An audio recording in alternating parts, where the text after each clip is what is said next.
Hello, and welcome to Rewatch. My name is Seth. And I'm Zach. And this is the show about movies we love and movies we haven't seen yet. And this week, this is a show about Hitler. Yeah. So, I was gonna have us have a prepared statement. Oh, we should have a prepared statement. We should do that. I don't think we're good enough at public relations to have wait, no, I think I texted you something that would work. It's gonna be a while back though. Well, he tries to find Hitler. that and find the prepared statement. I'll give a impromptu statement, which is that we're going to talk a lot about Hitler today. And we're going to particularly talk about portrayals of Hitler. And in no way are Zach and I going to say anything good about the man, because there is nothing good to be said. And I want that up front and clear. Okay, he found the statement. All right. So the official stance of Mark Spots the X Productions on Hitler and Nazis. The Nazi regime and way of thinking was and is dangerous. Hitler was not a good person. That is, yep. That was a bit anticlimactic, I realize. Since you basically just said that. But that's the official prepared statement. You can put us on the record with that. Yep. But we're going to talk about some movies that feature portrayals of Hitler and talk about that. And so we're going to start with a movie that you chose, Zach. Yes. Is this a 5-star, top 10 movie for you? Let me double check. It's definitely up there. Yeah. Because I know you had talked about it a lot to me before. Yes. Okay. Yeah, this is a 5-star. This is a 5-star movie. So the movie we're dancing around is Downfall. And I'm gonna let Zach talk about it. Yeah. So I saw this movie in college on my laptop on vacation. I was in a room off to the side by myself, and I was like, you know what? I'm just going to watch a bunch of movies at night. So I watched Downfall, but it's directed by Oliver Hirschbiegel. It came out in 2004, starring Bruno Ganz as Hitler and Alexandra Maria Lara as Traudl. I'm going to try and say it the German way. Traudl Junge. It's better than what I would have done. And so, yeah, it's the last, I believe, 9 days of Hitler's life in the bunker at the end of World War II. So kind of leading up to him ultimately committing suicide with his wife. Allegedly. This isn't a conspiracy theory podcast. This is a movie podcast. In this movie, he definitely does. You can start a conspiracy theory podcast, but I won't be on that one with you. In this movie, Hitler does in fact kill himself. Right. I don't even know where to go from there with that. Seth, I watched this movie already, and I loved it to the point where I think I've been trying to get you to watch it for a while.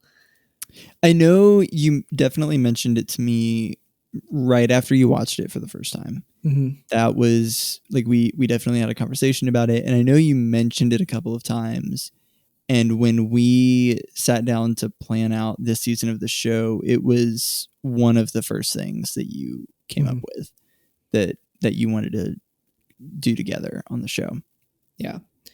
It's from somebody who had seen it and saw it again, it's a great movie. I'm curious your thoughts on seeing it for the first time. I have so many thoughts. I have a lot of the thing that is kind of the narrative around the film. Let me backtrack. As far as of film making, the craft that's happening, there are some really, really cool things happening and lots of really, really great moments. There's the color palette, I think, is just really solid throughout. That's something that gets overlooked, I think, and we're going to talk about it later in our second movie as well. But it's this really, it's a subtle thing, but there is a very complete and thorough idea of like, this is what the world of this movie looks like. As much as it's trying to be realistic, there is a very clear vision of that. There's several filmmaking moments that I was just like, oh, wow, they pulled that off. There's a moment where Spear, who was an architect, like a literal architect, was building buildings in the Nazi regime, is standing in front of all of these crumbling buildings that he helped design and build, and then they're all kind of crumbling around him. And I thought that was a really powerful moment. And then the other really powerful thing is that for the most part, towards the end of the movie, if you know anything about kind of the downfall of the Nazi regime, everyone is killing themselves because they'd rather die for the Nazi cause than like be tortured or be taken prisoner. And almost none of those are shown on camera. In fact, there's a couple where the camera is watching up until the moment it happens. And in the case of the Goebbels, kind of Goebbels, sorry, I didn't take German in high school. In the case of the Goebbels, who's kind of Hitler's like right-hand man, Goebbels was the head of propaganda too. Right. It shows them preparing to kill him and his wife, preparing to kill themselves. And then the camera literally turns away like someone who can't stand to watch. And I thought that was really, really powerful. Just a really great piece of filmmaking. Mm-hmm. But the thing that stuck with me the most is the thing that everyone talks about around this movie, which is the decision to portray Hitler. Number one, portray Hitler at all. Right. Because it's Adolf Hitler. But then on top of that, the decision to show him in all of his nuance and contradiction. Mm-hmm. And I was curious, like, for you, I have a lot of thoughts about that, just having seen it once. But having seen this at least twice now, like, what does that represent? Like, what are your feelings and thoughts on depicting Hitler in a certain way? I mean, I really like it. I liked that they showed him with Parkinson's, but also like kind of hiding his Parkinson's still, because it shows. It feels weird saying this, but like it humanizes him, but not even just the humanity of it. It takes this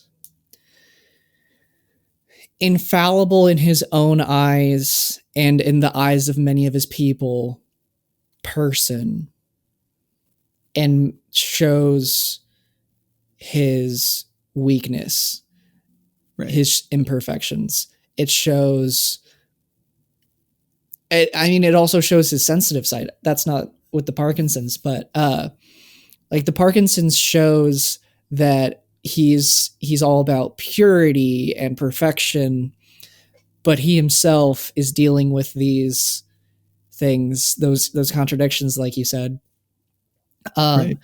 And then, but it also shows, you don't think about Hitler as somebody who would offer a second chance to a secretary who messed up during a dictation in an interview. Right. Like you think of Hitler and you're like, oh, wow, no, he'd probably just shoot her. Not necessarily. Right. Definitely according to this movie, not. Right. Which is based, I'm pretty sure it's based off of her journal entries. Yes. Interviews and kind of interviews. Yeah. Story. Yeah. So like it shows like, okay, he's a monster, but he wasn't a monster to everybody. And so you can also see a little bit better how, oh, okay, like there's like, because if he was always on as this hatred inspiring person, then people might not be so in love with him Right. in their devotion to him. Like they might be devoted to him, but they're not going to be all in and in love with him like so many people in World War II Germany were. World War II Nazi Germany were. Because you have to have a sensitive side for that level of devotion. And even though not as many people saw it, because he doesn't show it in like public settings at all, even in the movie, but he shows it in quiet moments with individuals. Yeah. Horrible person, but it was cool seeing that side that isn't often even addressed or Right. considered.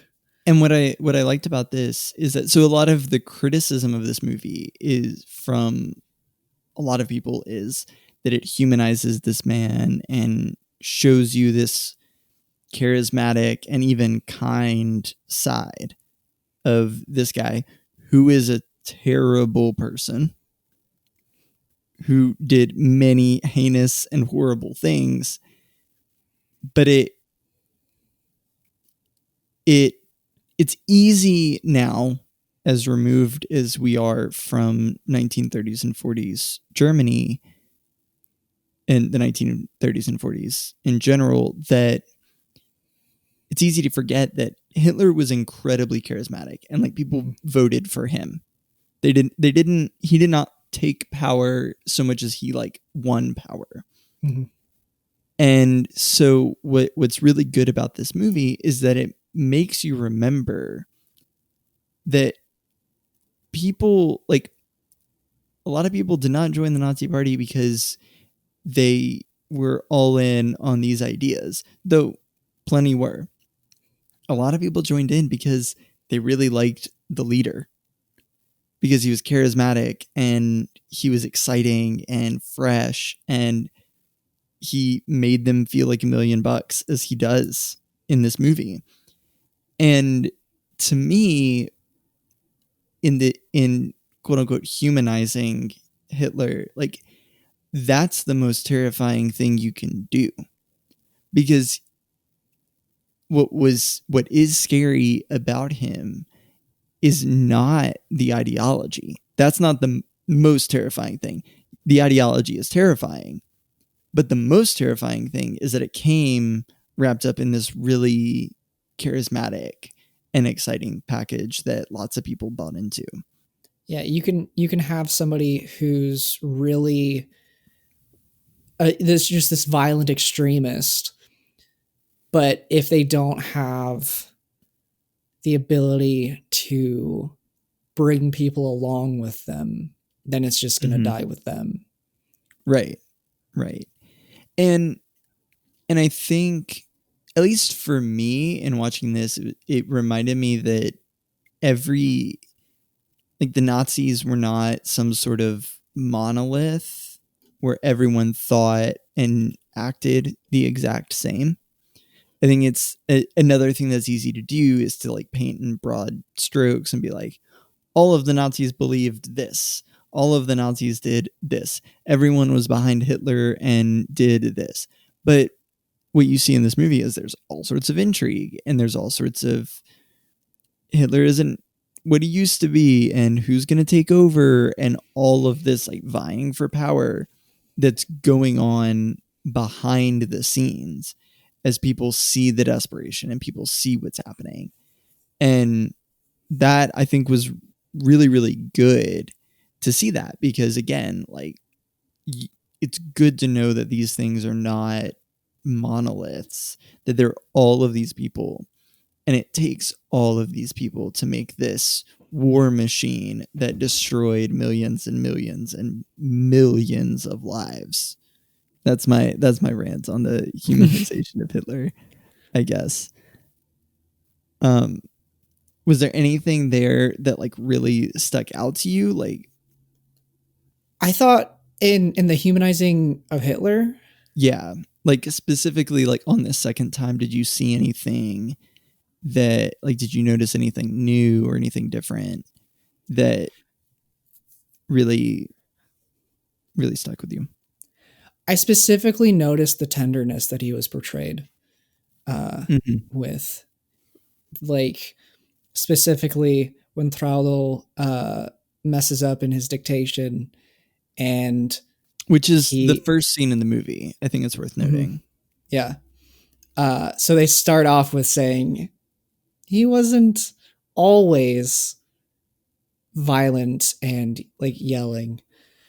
Um, and Yeah. like the pride in his dog.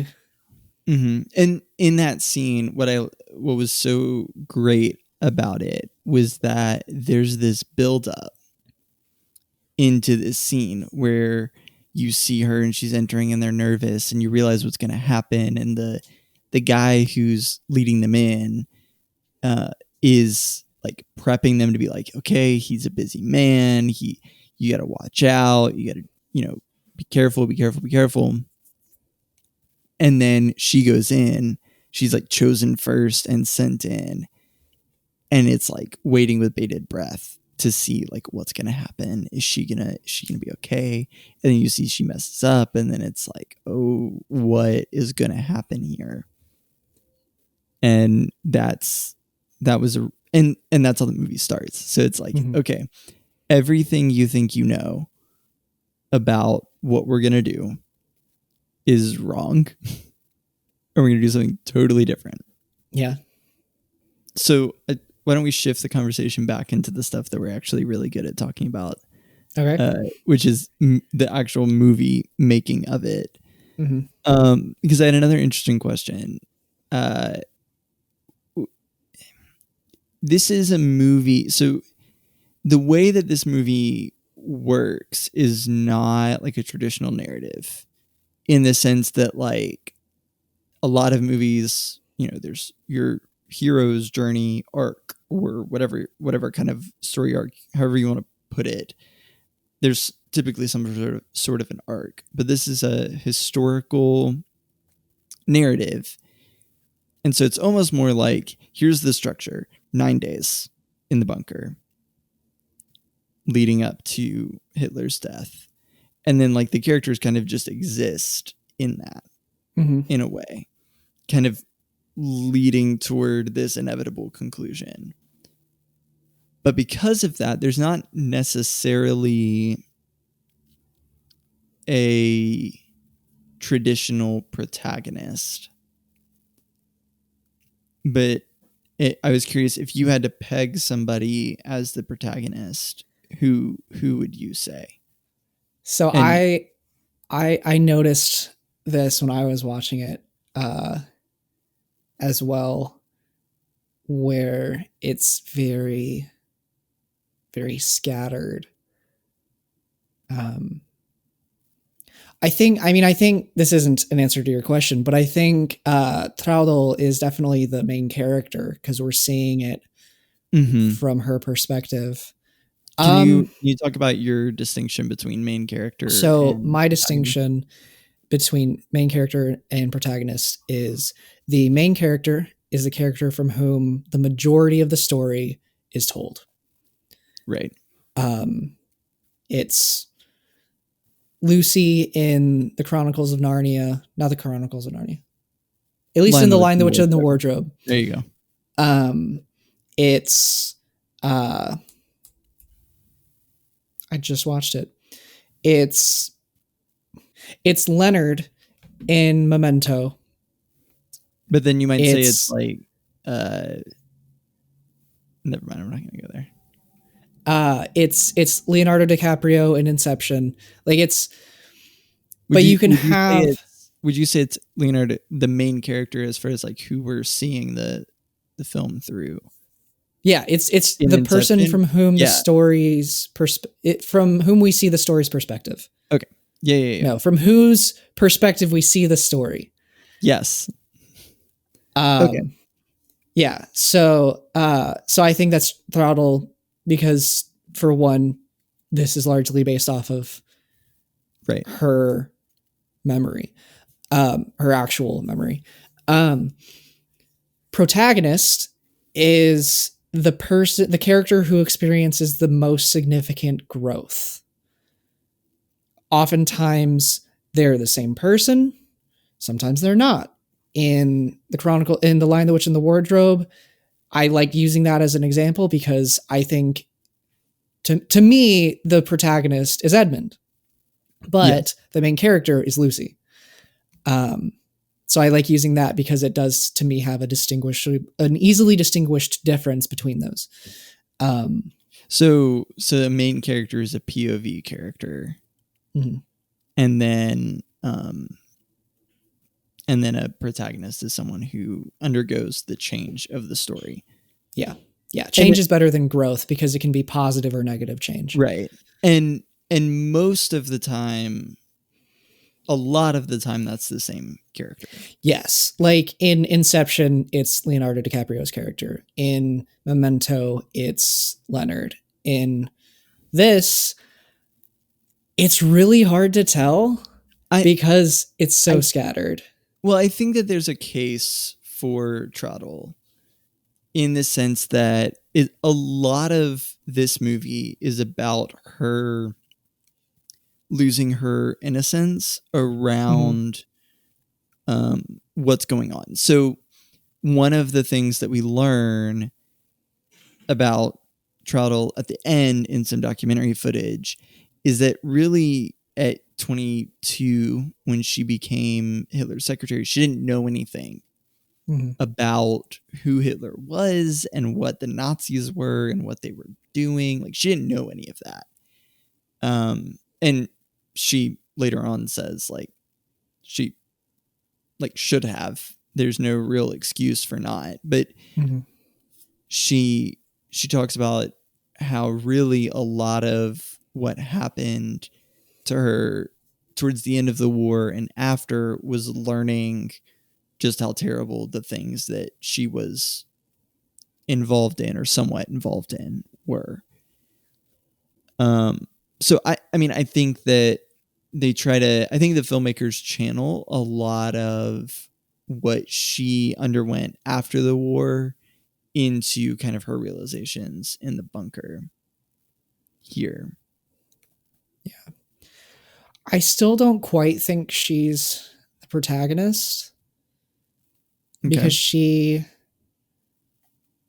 doesn't make many decisions. Yeah.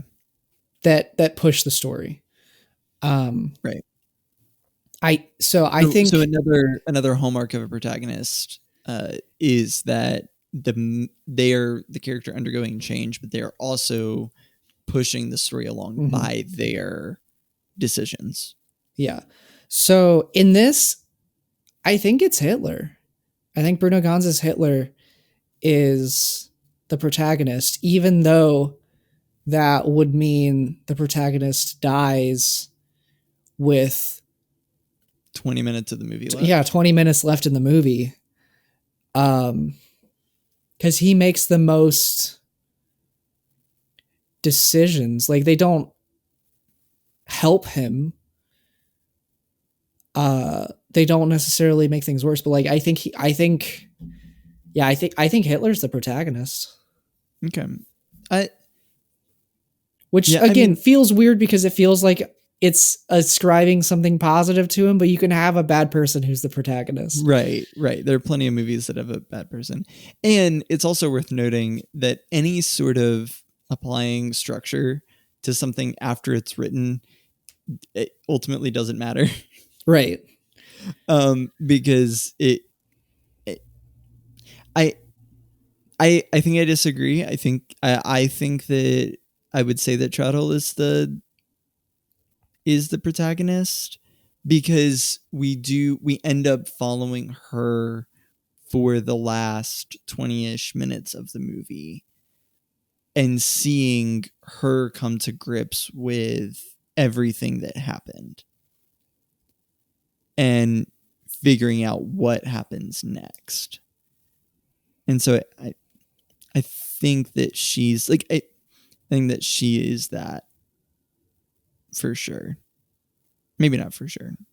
For sure is a strong word, but I my gut says that as the filmmakers were writing this movie, it was, we need to see how Trouttle comes to terms with seeing the depth of the Nazi regime. And I think that's why the movie starts and ends with documentary footage of her. I would say the documentary footage at the beginning and end definitely solidify. It would allude to her being the protagonist, but it definitely reinforces that she's the main character. Definitely, yeah. But I really don't think, and this is not a debate podcast, another reason why I'm not, I really don't think she is the protagonist, because she doesn't really make any decisions. Mm-hmm. But as things happen, Hitler responds to them, further digging himself into his own grave. And then at the climactic choice, he makes the decision to kill himself, which sure cuts the protagonist out of the last 20 minutes, but is a distinct choice that does, like, it launches the movie into the falling action. And his specter is definitely over the last. Yeah. I think that makes sense. Since we touched on it, what did you think of the documentary footage at the beginning of the film? I think it's fine. It helps set the context. Yeah. It helps you know where you are and when-ish you are, because there's also a time jump. Right. Like, it's like a 2-year time jump that I don't know if you read this, but in the course of between the time jumps, Thraldl gets married, and maybe her husband also dies. Yes. So between the time jump, she might even still wear a ring, but her last name definitely changes. Like, they refer to her with different last names between the two time frames. That's true. So, like, I think it's helpful because it sets the context of that time and how everybody's in support for the most part before going into, but. Yeah.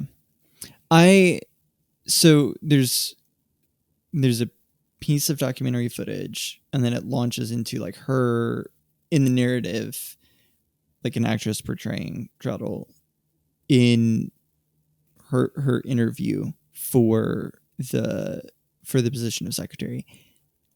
And for me, like, I felt like the documentary footage of Troutl as an older woman, like, talking about her experience, I thought it was fine. I just, I would have, I think, enjoyed is a strong word, but I think I would have rather been put into the narrative and been given, here's your person, follower, rather than here's her and her feelings about the Nazi regime. Boom. Okay, now we're going to throw you into the story and then bring her in at the end again. I think that the documentary footage at the end is fine. Like, that doesn't bother me at all. Like, being able to see and hear her is really good. It was specifically at the beginning, it threw me off, where at the beginning I really just wanted to be, like, thrown in the story.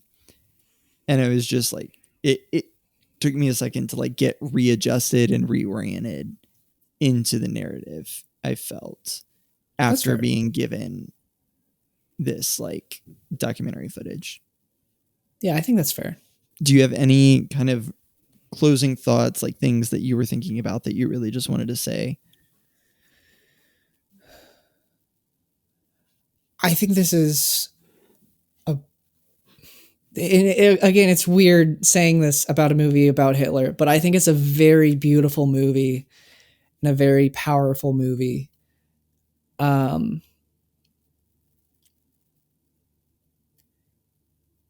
Yeah, it's just a great movie about a terrible situation in person.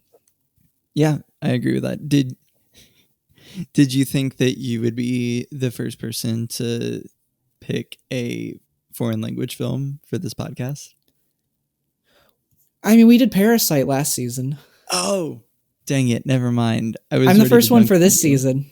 I was ready to dunk on you. I would not have expected that, but I also apparently have better memory than you. Yeah, well, that I think we knew. So without Parasite, no, I would not have expected.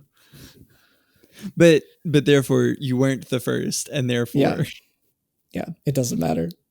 Doesn't matter. All right. Well, since I've just made a fool of myself, why don't we take a break and we'll come back and talk about another movie about Hitler and Nazis and all that fun stuff that is not this movie, that is radically different tone.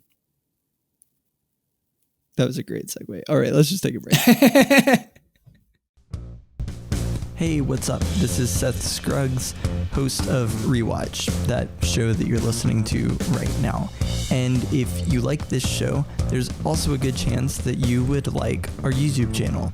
You can find it, Mark Spots DX Productions, on YouTube. There's a link in our show notes. And over there we have short films and behind the scenes content and a bunch of other stuff that we have planned for the rest of this year. You can go over there and subscribe. That really helps us out and helps other people find our work. And if you like this show and you want to help other people find our work, you can follow the show, give us a review and a rating, and that really helps other people find our work as well. All right, let's get back to the show. All right, we're back. And before we jump into our next film, Jojo Rabbit, I wanted to mention there were two films that were definitely tossed out as options when we were talking about this. So we've been trying to thematically link every episode this season. You can let us know how we're doing, if we're doing a good job or not.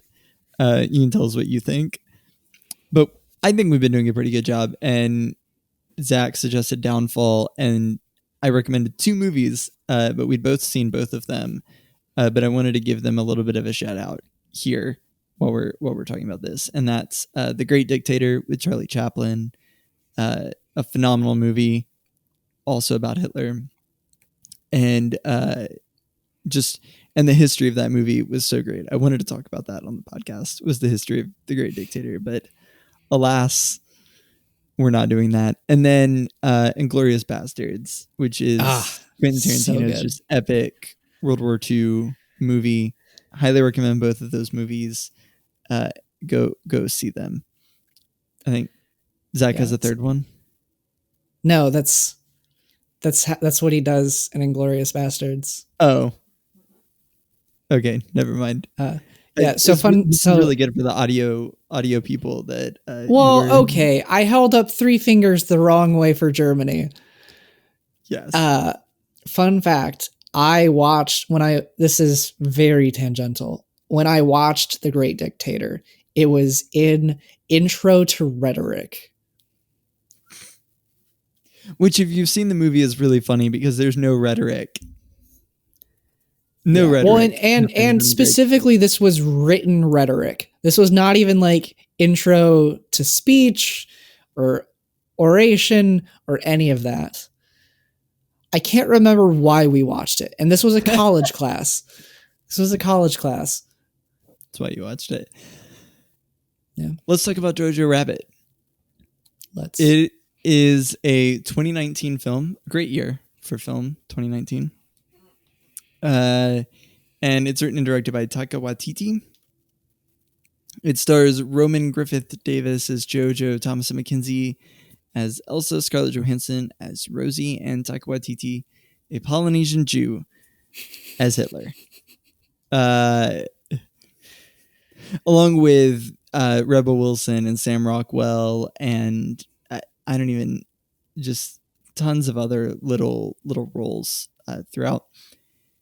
And Jojo Rabbit follows Jojo, a young boy who wants to be part of the Hitler Youth, as he deals with the realities of Nazi Germany, ultimately getting injured in a Hitler Youth camp and forced to stay at home, where he finds out that his mother is hiding a Jew in their house and is secretly working for the resistance. And so this little Nazi boy, whose imaginary best friend is Hitler, has to deal with the realities of growing up. And yeah, man, that's about all there is to say about that. I Zach, you seeing this for the first time. Mm-hmm. How had you not seen this? I hadn't gotten around to it yet, and then Okay. because it came out, and I didn't see it in theaters, and then it like wasn't on Netflix or anything. Right. Because this is one that's like right up your alley. Right? Oh yeah, like, I enjoyed it a lot. Okay. Had you seen like Hunt for the Wilder People? So like, have you seen Taika's other work that isn't? That's the one with the kid from Deadpool 2, isn't it? Yeah. I've not, but it's been on my list for a while. Yeah, great movie. I was not counting Thor Ragnarok in Taika's work. I have seen Thor Ragnarok. Yeah. This is not a Thor Ragnarok podcast. But I was just curious because he has a very particular tone. And so I was curious what you thought about that. And what you think about the movie in general. So one thing I noticed after I reviewed this film on Letterboxd is we both noticed the similarities this movie has to a Wes Anderson movie. Because I believe your review of this was Moonrise Deutschland. It was the first review. The second review, I went more nuanced. Yeah, and my review, not taking into consideration your review. I'm sure I'd read it before, but I did not remember it. Was Moonreich Kingdom. So we both made the same joke. This is why we're friends. Yeah, we both made the same joke because it feels like if Wes Anderson made a Hitler movie. Right. I will say on a second viewing, it felt more distinctive than like it felt like I feel like I got more of the nuances of what was happening, and there were definitely there's some of those like quirky things where Taika's kind of being quirky, but it felt more its own thing than a Wes Anderson wannabe. Okay. And I'm not saying it's like lesser for feeling like a Wes Anderson. It's just weird because it's like this feels like Wes Anderson, minus the fish eyes. But I thought it was really good. I thought it was, again, it feels weird saying this about like Nazis, but like it was fun. Right. In a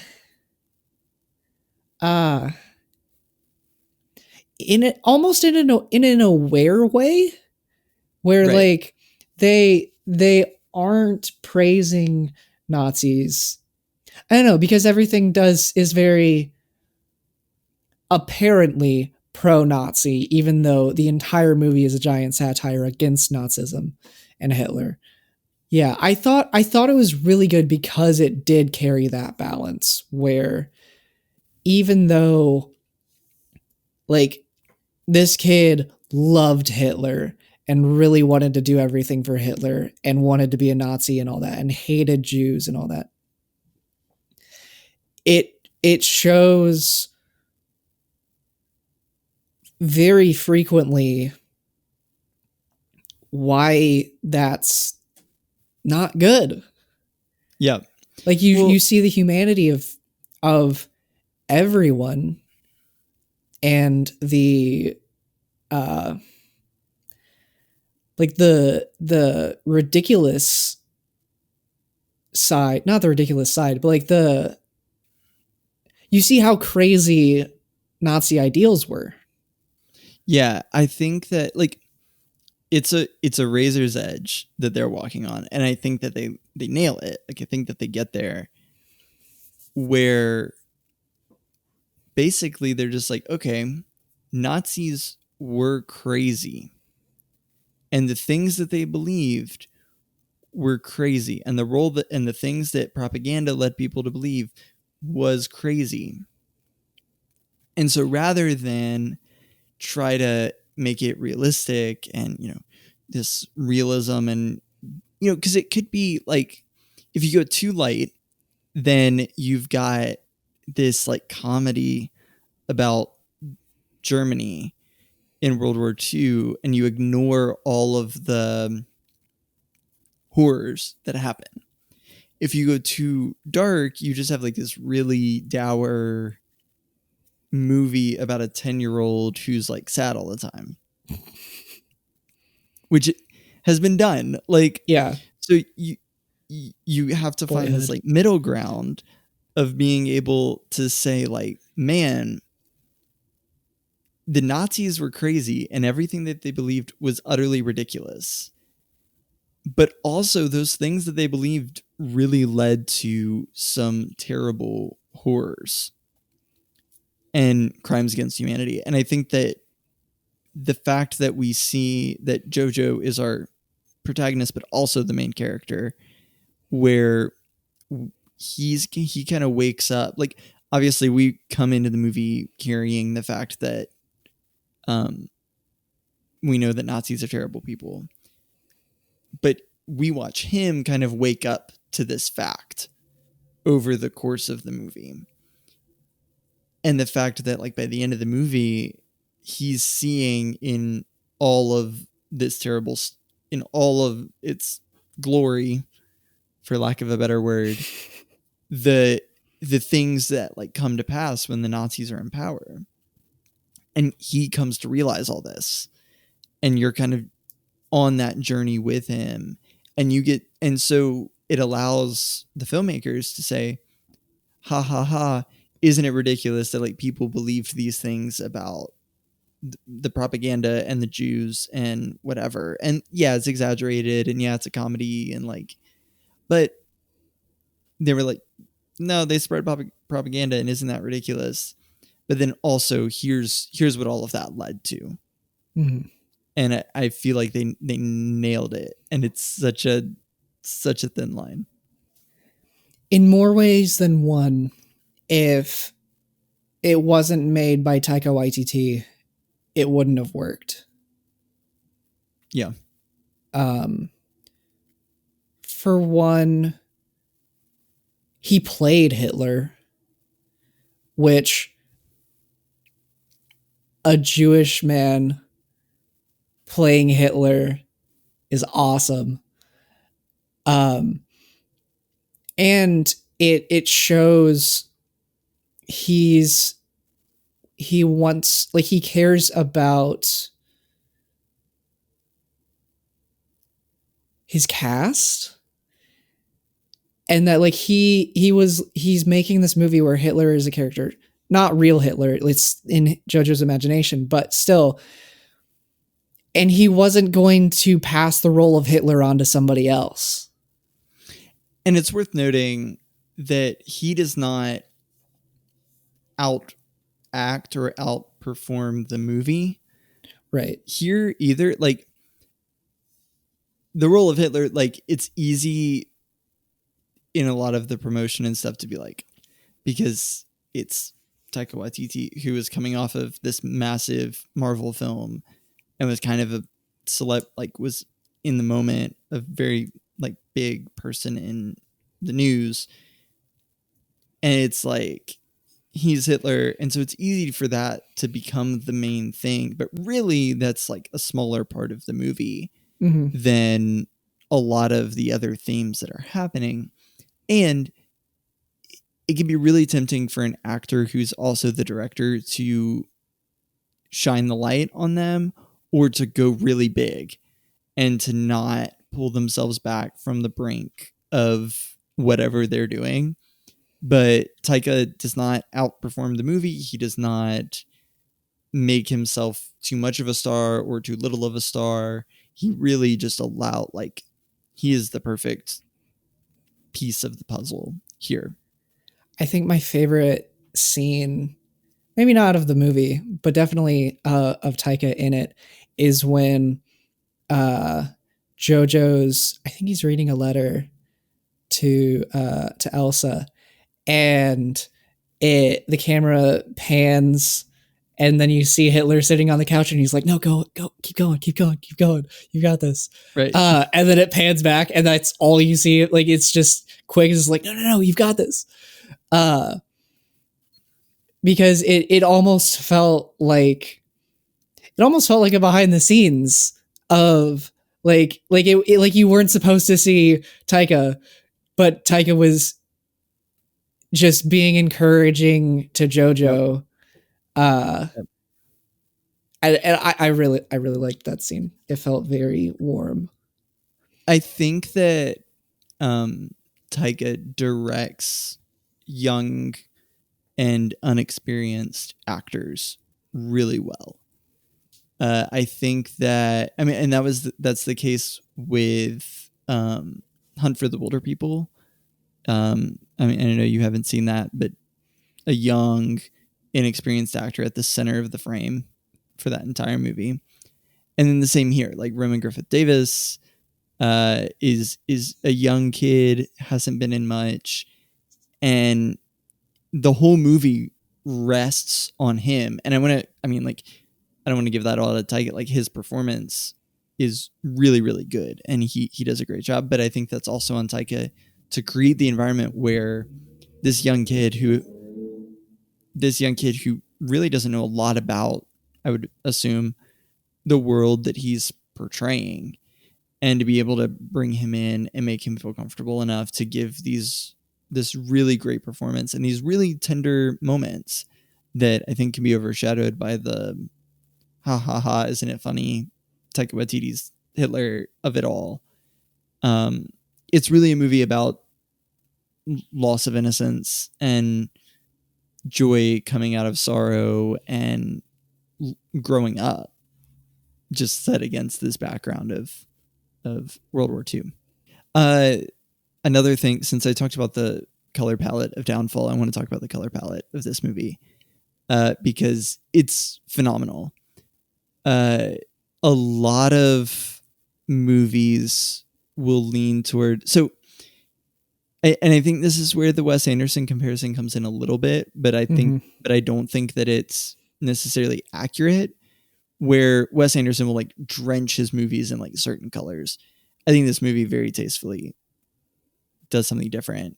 Not to say I don't like Wes Anderson movies, but I think it's a very different movie that requires a very different touch. Yeah.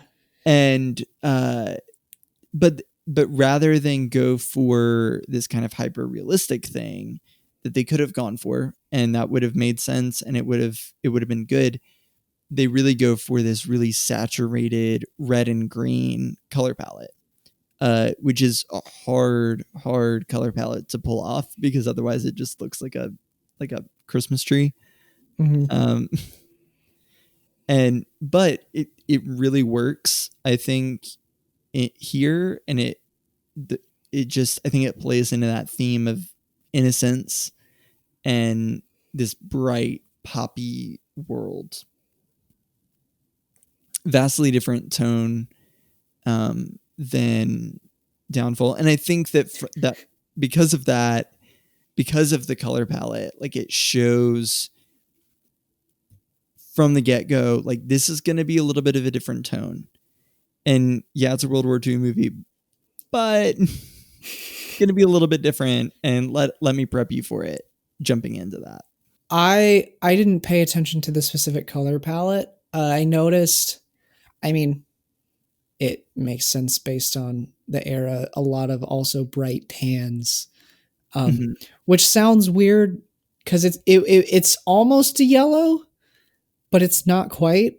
And it's definitely not like it's not a desaturated color in this. It's definitely vibrant and present, which is impressive that they took a dull color and brought it into vibrancy. Yeah. And I think that vibrancy is so important to the tone of the film. Just establishing visually that this is something different. Also, I'll say this. It would have come off a lot less like a Wes Anderson movie if it hadn't started at camp. Right. It Didn't there feel like are a Wes Anderson movie. It felt like Moonrise Kingdom the specifically. comparison to Moonrise Kingdom is very apt for that beginning. Like, it's very obvious, especially because I definitely confuse Edward Norton and Sam Rockwell all the time. They are basically the same person in my head. And I definitely thought that Edward Norton was in Jojo Rabbit for much too long. All that to say, it feels like Moonrise Kingdom for the first little bit there. And it comes out of that, I think, when you get into the further stuff. I think that Taika does heart better than Wes Anderson does. I agree. I think that he's able to play into the emotions a lot better. I feel like we can't leave this conversation about this movie without talking about Scarlett Johansson and her performance in this movie, which I found to be just maybe the most compelling part of the. I don't know. I found her performance very, very beautiful. I really like imperfect parents in movies. In movies, I really like imperfect parents who are still trying. Right. So she's like a good parent. Yeah. Well, yeah, she's a good parent Right, because right, she's right. putting in effort, but she's not perfect and she knows that. And Right. she doesn't pretend that she is perfect. Like she snaps at Jojo in a scene and then she addresses it though. Like, and she embodies compassion both away from Jojo's eyes and in front of Jojo. Mm-hmm. Even though he's pushing back against her with every fiber of his being, she still is like, compassion is worth it. Yeah, I love how how the mom was portrayed. Yeah. Anything else that you want to put I out mean, there? if she were his dad, then I would put her in a letterbox list that I have, but Which she's is not. It's like some what is it? The list is called movies where the dads are actually really awesome and not aloof, distant, or absent. It's got But 4 in instead, it right now. but instead, this is a movie where the dad is aloof, distant, and absent. Well, dead. No. He's still Presumably. alive. He's still alive? Okay. He's still alive. I assumed he was dead. Because he's working for the Resistance Oh, okay. instead of the Nazi army. Oh, okay. He is a deserter, which is a point that comes up early in the film. Okay. I thought he was assumed a deserter, but he was dead in action. No, Or he was a people were- deserter, yeah. and Jojo didn't want to believe that he was a deserter Okay. because that would mean that his dad was not a true Nazi Yeah. and a true German. Yeah. But yes, that this movie does not fall into this category because of that. But not, I mean, it would be fine if Scarlett Johansson was the dad, but she is not. So, and that's never mind. I'm talking myself into a hole that didn't exist yet. Do you want to end the show there so that please. You can walk yourself out of that hole? Yeah. Okay. This has been Rewatch.